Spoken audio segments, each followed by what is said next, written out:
Hi everyone, hi Facebook family and friends, it's Dr. Sharita. Just wanted to come to you guys and continue on with my series of understanding diabetes. Now in the past we talked about diabetes and what brings it on, the role of insulin. We've also talked about the complications, effects to the kidneys, the nerves and the eyes. So now I want to kind of expound on a little something more. So basically, what now? You've been diagnosed with diabetes. Now what? What do you do? Well, it is time to take control of your life. It is time to take control of your diabetes. It essentially is time to adopt a healthy lifestyle. Hi, Miss Cookie. Hi, Dr. Charlotte. Hi, Tawana. Thank you for watching. Oh, excuse me, that's my dog. He got a little excited. But I basically kind of want to go over 7 steps to help you control your diabetes. First would be to build a support system. So your support system consists of your primary care physician, as well as a dietitian. You want to get in touch and get on board with a diabetic educator so that you can learn as much as you can about the disease process that you've been diagnosed, this new diagnoses that you're dealing with. Also a pharmacist, podiatrist, optometrist, endocrinologist, which is a diabetic specialist, a doctor who specializes in the treatment of diabetes. You also want to make sure that you're in touch with a dentist and also perhaps a therapist, a psychologist or a therapist, because some people find that when getting this diagnosis, they either are depressed or overwhelmed with the diagnosis, the disease, and you might find that you just need somebody to talk to. Again, that's all a part of your support system. Yes, Dr. Charlotte, I did mention an ophthalmologist, which again is very key. Hey, Barbara. Hi, thanks for watching. So again, building that support system is very important. It would help you in the long run to deal with this disease on a daily basis.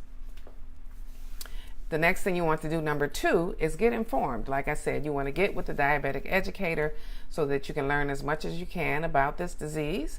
You also want to do your own personal research and educate yourself on the diabetes and the complications and things that you can do to help combat this disease that you've been diagnosed with.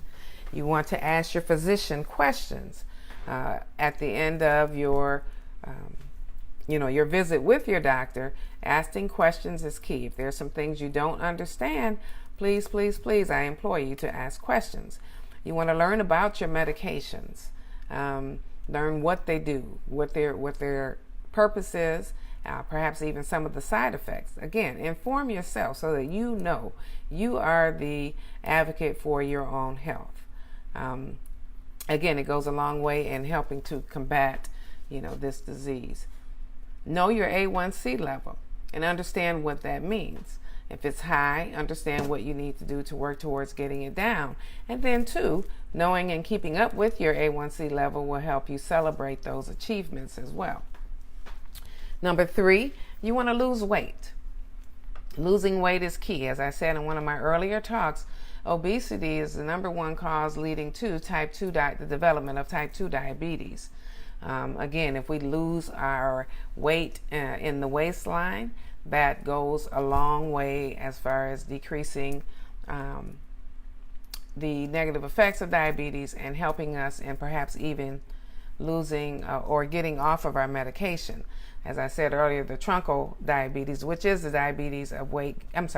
truncal obesity, which is the gaining of weight around the waistline, is a risk factor and does lead to the development of diabetes in a lot of cases. So any weight loss is key. Any weight loss is beneficial. Any weight loss is important. So you develop that, healthy lifestyle of eating, making the right food choices, realizing that there's no quick fix, There's no magic pill or magic bullet or magic wrap or anything of that nature. You just have to devote yourself to on that path to losing weight. Realizing that, again, if you lose it too fast, one, that's not very beneficial because you'll go turn around and gain it right back. So about 1 pound a week is really what is suggested. If you lose about 1 pound a week, that's very realistic. So if you get on an eating plan and exercise plan, losing 1 pound a week is very realistic and very doable. Number 4, get active. Again, exercise is also very key. You are on this healthy eating plan, so then you exercise, and they usually recommend about 3 times a week for 30 to 60 minutes each time. You want to make sure that you choose something that you enjoy doing, because if you enjoy it, then you're more apt to stick with it and do it more religiously. So you can do things like swimming, dancing, running, cycling. And cycling actually is what I do and what I enjoy. I road bike, and I usually do about 10 to 15 miles a day, about 4 times a week on a good week, if I can get it in. I love it. It's outdoors. Of course, I'm here in Houston, so the weather most time is good, and I get outdoors and really get the heart pumping, with my exercise regimen. But again, you want to pick something, that you enjoy. So if it's sports, basketball, tennis, whatever you desire, just get in 3 times a week, 30 to 60 minutes a day. Also, you just want to keep moving. So if you can get extra steps in, you might do the 10,000 step challenge, or if you can, park a little further from the door or your destination and walk that way, take the stairs at work. Various things like that, again, help just keep you moving, keep you active. The key is to take in less calories and expend more or burn more. Also, if you find that, you're having trouble sticking to that regimen, you might get you a workout buddy or workout partner who can further motivate you and keep you accountable and helping you achieve your exercise goals. Hi, Janice. Hi, Crystal. Thanks for watching. I'm going through the 7 steps of how you can control diabetes. So number 5 is you want to focus on the food. So focusing on the food, you want to make sure that you're getting your fiber from a plant-based diet, and that would include fruits and veggies and whole grains. You want to avoid concentrated sugars, so that will be your cakes and pies, your desserts. Also, you want to avoid sugary drinks. They're very high in sugar content and just very easy to just take it down. So a lot of people drink soda pop, fruit juice, things of that nature, energy drinks. These things are loaded with sugar. So you want to be mindful when you are, drinking these foods and drinking these drinks, and trying to avoid them if you can. You want to make sure also that you're getting adequate protein in your diet. Protein is very key and very important in helping you build muscle. You want to be mindful of the carbohydrate content of the foods that you are ingesting, because again, carbs are not a diabetic's friend. You basically want to get into the habit of reading food labels, especially if you find yourself looking to get into processed or buy processed foods or eating processed foods. You want to read those labels because there's a lot of information in a food and on a food label.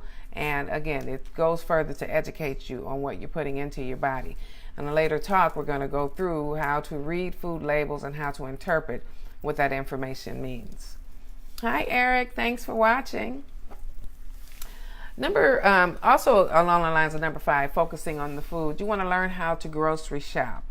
In that, you want to basically, they advise shopping the perimeter of the grocery store, the way it is set up, and all of them are pretty much, the same. The perimeter of the grocery store will have your fresh foods, fresh produce, things that are more natural and healthier, whereas inside the inner aisles, you have those foods that are processed, most times, filled with preservatives and different things to allow them to be processed, and they may not be as healthy for you. So again, you just want to, be mindful when you're doing your grocery shopping.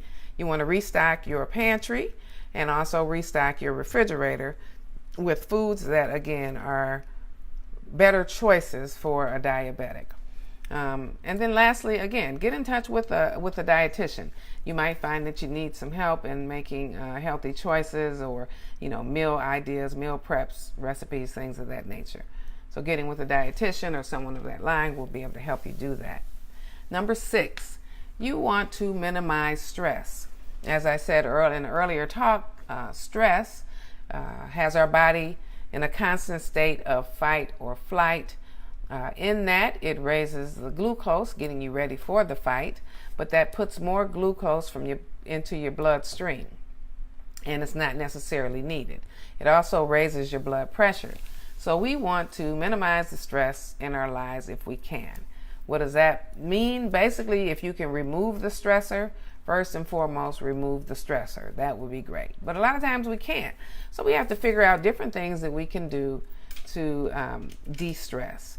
And that would be things like meditation. Meditation goes a long way in helping out. You also can consider doing yoga. You can consider going on walks, listening to relaxing music. If you're caught up in the heat of the moment and you need to de-stress right away, maybe counting to 10, some deep breathing, things of that nature can help you as far as minimizing the stress in your life. Number 7, you want to develop a healthy diabetic mindset. Well, what does that mean? Basically, you want to love who you are. Yes, you've been diagnosed with this disease, but it's not the end of the world. It doesn't mean that you are doomed. You can live a healthy and productive life by making some lifestyle changes and live with this disease. So love who you are. Believe in yourself. Believe that this disease does not define you and that you can rise above it and you will be successful. You want to focus on the positive things in life, not the negatives. Focus on the positives. Be intentional. Be intentional in that you're going to beat this. You're going to combat it and you're going to win. Learn from your mistakes. We all make mistakes. Even on the lines of eating. Say if you happen to, eat a piece of cake, learn from your mistakes. Check your sugar. If it's high, then know, okay, cake is not for me. Various things. But just don't be too hard on yourself where you end up, sabotaging your mindset. Because mindset is key. You have to have a positive mindset going forward in order to be successful. Never stop learning. Never stop learning. Employ yourself with the ammunition that you need. Knowledge is power.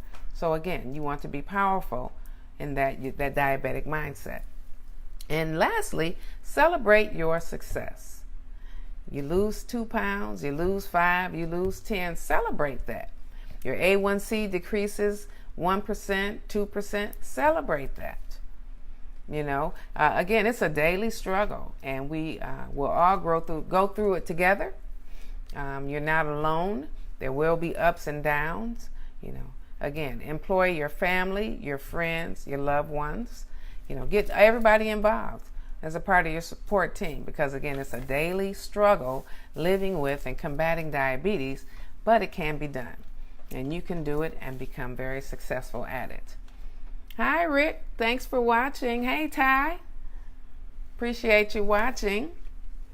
So again, I just brought you the 7 steps that I feel you can utilize to control and combat type 2 diabetes. I thank you for watching.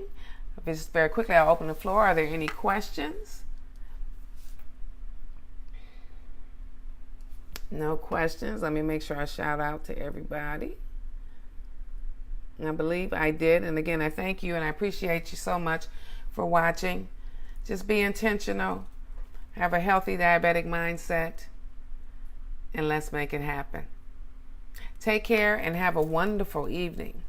I'm Dr. Sharita, your board certified emergency medicine physician, health advocate, and a doctor living with diabetes. Thank you so much.